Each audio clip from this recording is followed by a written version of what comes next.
সদৌ অসম আৰক্ষী সন্থাৰ দ্বিবাৰ্ষিক অধিৱেশন দুদিনীয়া কাৰ্যসূচীৰে মৰিগাঁৱত আজিৰে পৰা অনুষ্ঠিত হয়। এই অধিৱেশন নৱপ্ৰজন্মৰ উশৃংখলতা, অভিভাৱকৰ দায়িত্ব আৰু আৰক্ষীৰ ভূমিকা শীৰ্ষক আলোচনা চক্ৰ অনুষ্ঠিত হয়। আলোচনা চক্ৰত মুখ্য আলোচক হিচাপে উপস্থিত থাকে ND24ৰ মুখ্য সম্পাদক ৰাজদীপ বাইলুং বৰুৱা।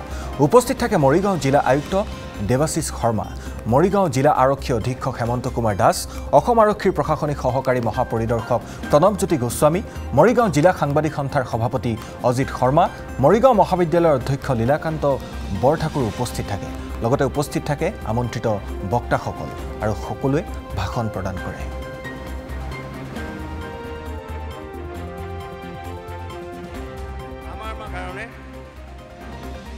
আমি যেতিয়া সৰু আছিলোঁ তেতিয়া চতুৰ্থ শ্ৰেণীলৈ সেইখন প্ৰাথমিক বিদ্যালয় আৰু তাৰ পাছৰ পৰা পঞ্চম শ্ৰেণীৰ পৰা আমাৰ মধ্য ইংৰাজী বিদ্যালয় আৰম্ভ হয়, পঞ্চম, ষষ্ঠ, সপ্তম। এতিয়া নতুন শিক্ষানীতিৰ জৰিয়তে এটা পৃথক ষ্ট্ৰাকচাৰ বা গাঁথনিত হ'ব বিদ্যালয়বোৰ।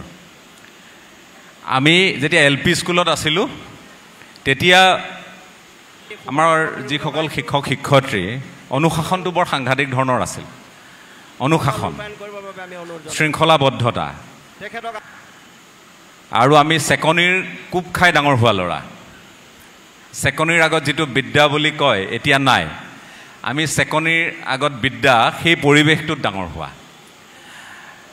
আৰু এই যি অনুশাসন, এই সীমাবদ্ধতাৰ মাজত থাকোঁতে আমি ক'ৰবাত যেন অকণমান পৰাধীন, ক'ৰবাত যেন অকণমান ভয় বিহ্বল এটা পৰিৱেশ সকলোৰে মনত নহ'ব পাৰে, কিন্তু আছিল।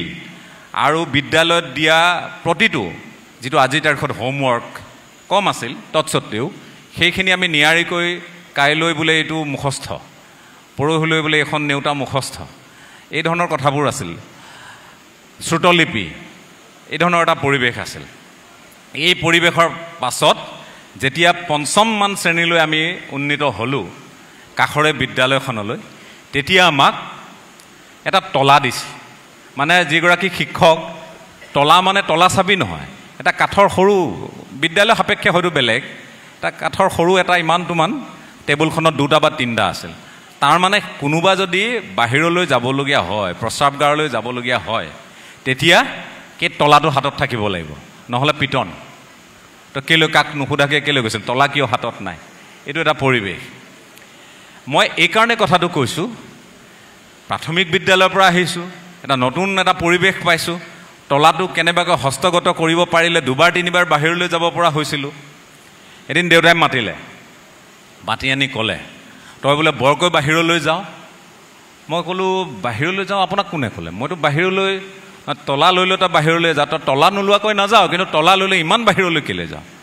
আমি বাহিৰত গৈ অকণমান লগ সমনীয়াবোৰে বাহিৰলৈ যোৱা চলেৰে খিকিন্দালি মাৰ, একদম খোলাখুলিকৈ কৈছোঁ। কিন্তু দেউতাই সেই খবৰটো পোৱাৰ পাছত, দেউতাই যেতিয়া ক'লে এইবোৰ নচলিব, পঢ়িবলৈ গৈছ পঢ়িবি, এনে নহয় যে মোক মাৰপিট কৰিছে, এনে নহয় যে মোক সাংঘাতিক শাসন কৰিছে, তেতিয়া আমি অনুভৱ কৰিছিলোঁ যে জীৱনটো আমি ভবা ধৰণৰ নহয়, আমি শৃংখলাবদ্ধ এটা